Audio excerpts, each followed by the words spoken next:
मेरी बड़ी बहन आरती की शादी को 1 साल हो चुका था। दीदी काफ़ी सुंदर हैं और जीजा जी भी काफ़ी हष्ट-पुष्ट हैं। शादी के बाद दीदी कम ही हमारे घर आया करती थीं, क्योंकि जीजा जी को दीदी के बिना बिल्कुल भी रहा नहीं जाता था।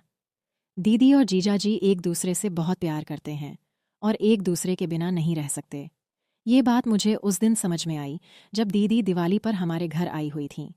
दीदी को आए 1 हफ्ता हो चुका था, लेकिन जीजा जी के फ़ोन दिन भर में कई बार आते रहते थे। दीदी अक्सर कहती थीं, इतनी जल्दी कैसे आऊं? कुछ दिन और रुकने दो। पर आप भी फ़ोन करके ऐसी ऐसी बातें करते हो जिससे मुझे भी आपकी बहुत याद आने लगती है। उतने में मम्मी आ गईं और दीदी ने फ़ोन काट दिया। मम्मी ने दीदी को किचन में बुला लिया, क्योंकि दिवाली की मिठाई, चिवड़ा, करंजी वगैरह बनानी थी। हम सब ने मिलकर शाम तक आधी चीज़ें बना ली थीं और बाकी की मिठाई अगले दिन बनाने का तय हुआ। शाम ढल चुकी थी और मैं खिड़की से बाहर देख रही थी। तभी मैंने देखा कि जीजा जी बाहर खड़े हैं। मैंने जल्दी से दीदी को आवाज़ लगाई। दीदी बाहर आते ही बोलीं, आप तो सच में आ गए। मुझे लगा फ़ोन पर आपने ऐसे ही कहा था। इतने में मम्मी भी आ गईं और बोलीं, मेहमान, आप कब आए? कोई खबर नहीं, कुछ नहीं। पहले बोल देते तो आपकी खातिरदारी के लिए पहले से तैयारी कर लेते। जीजा जी बोले, नहीं, सासू माँ, काम से शहर आया हुआ था, तो सोचा आप लोगों से मिलते हुए ही जाऊं। मम्मी ने कहा, जाने की बात अभी से मत कीजिए। अभी आए हैं तो खाना पीना खाकर आराम करके सुबह जाना। मैं आपको अभी बिल्कुल नहीं जाने दूंगी। जीजा जी कुछ नहीं बोले और मुझे भी मालूम था कि जीजा जी जाने के लिए नहीं आए हैं। इतने में दीदी पानी लेकर आईं और जीजा जी को पानी देते हुए धीरे से फुसफुसाईं, मुझे अच्छे से पता है कि आप किस लिए आए हैं। 1 हफ्ता भी नहीं रह पाए मेरे बिना। जीजा जी मुस्कुराकर बोले, तुम हो ही ऐसी। यह सुनकर दीदी शर्माकर मुस्कुराईं और वहां से चली गईं। थोड़ी देर में खाना बनकर तैयार हो गया। हम सब ने साथ में खाना खाया और बातें करते करते रात बिताई। जीजू का बिस्तर बाजू वाले कमरे में लगाया गया था और सबको अब सोने की तैयारी करनी थी। घर के सारे लोग अपने अपने कमरे में सोने चले गए थे, लेकिन मैं, दीदी और जीजू अब भी सोफे पर बैठे टीवी देख रहे थे। टीवी पर हम आपके हैं कौन मूवी चल रही थी, जो मुझे बहुत पसंद थी और दीदी को भी।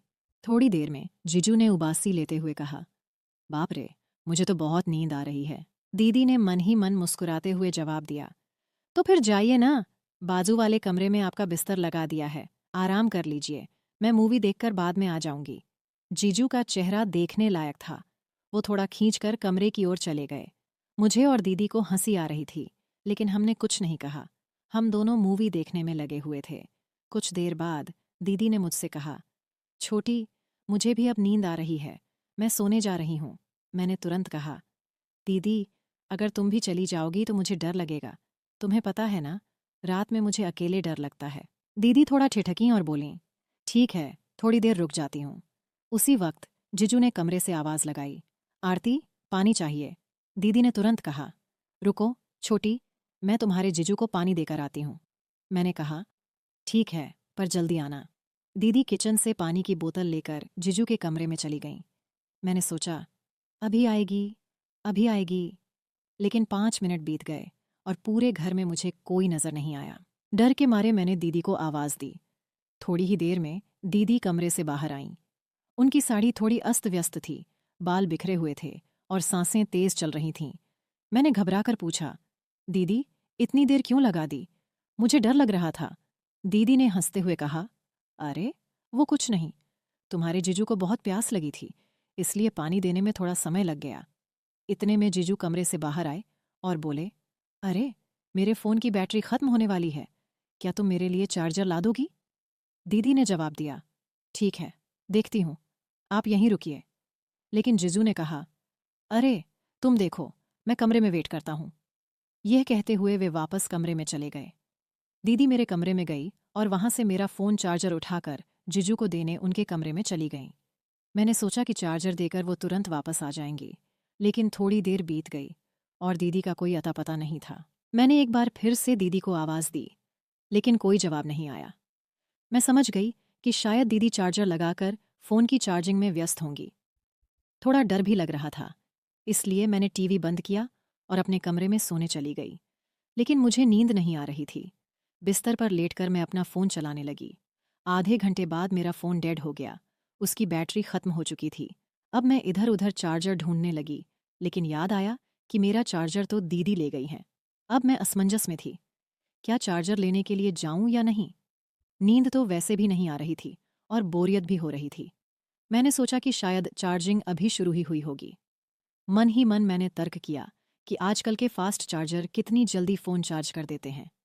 फिर भी कुछ फ़ोन ऐसे होते हैं जिनकी बैटरी इतनी धीमी चार्ज होती है कि चाहे कितना भी फास्ट चार्जर लगा लो, वक्त लग ही जाता है। मैं सोचने लगी कि एक बार जाकर देख ही लूं कि जीजू का फ़ोन कितना चार्ज हुआ है, या फिर अभी चार्जिंग शुरू ही हुई है। लेकिन यह विचार मेरे दिमाग में घूम रहा था कि आखिर मुझे कमरे में जाना चाहिए या नहीं।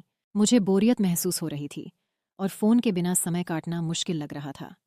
आखिरकार मैं चार्जर लेने के लिए जीजू और दीदी के कमरे की ओर बढ़ी। जैसे ही दरवाज़ा खोलने की कोशिश की, वह अंदर से बंद था।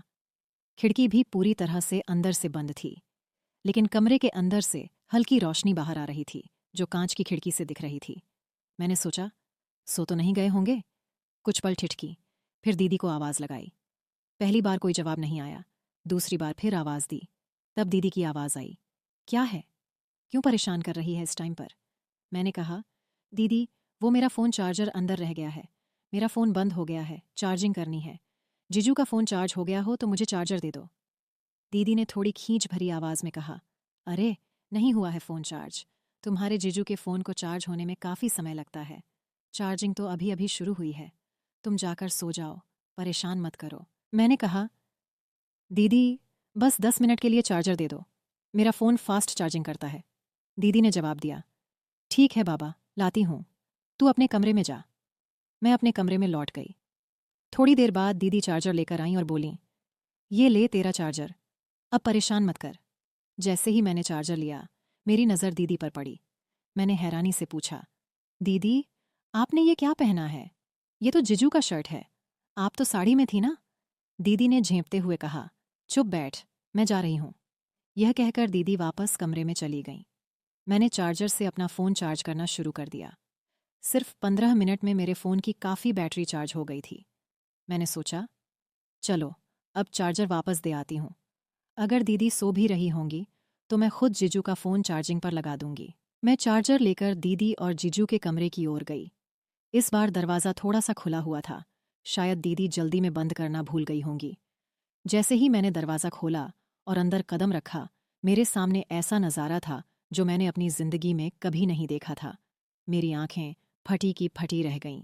मुझसे ये बहुत बड़ी गलती हो गई थी। मुझे अंदर आने से पहले आवाज़ देनी चाहिए थी। मैं ये कैसे भूल सकती थी कि यह शादीशुदा जोड़ा है। मुझे उन दोनों को देखकर बेहद शर्म आ रही थी, लेकिन दीदी और जीजू को इस बात का ज़रा भी अंदाज़ा नहीं था कि मैं दरवाजे पर खड़ी हूँ और उन्हें देख रही हूँ। उसके बाद जो हुआ, उसे जानकर आप इतने हैरान हो जाएंगे कि आपको एक बड़ा झटका लगेगा।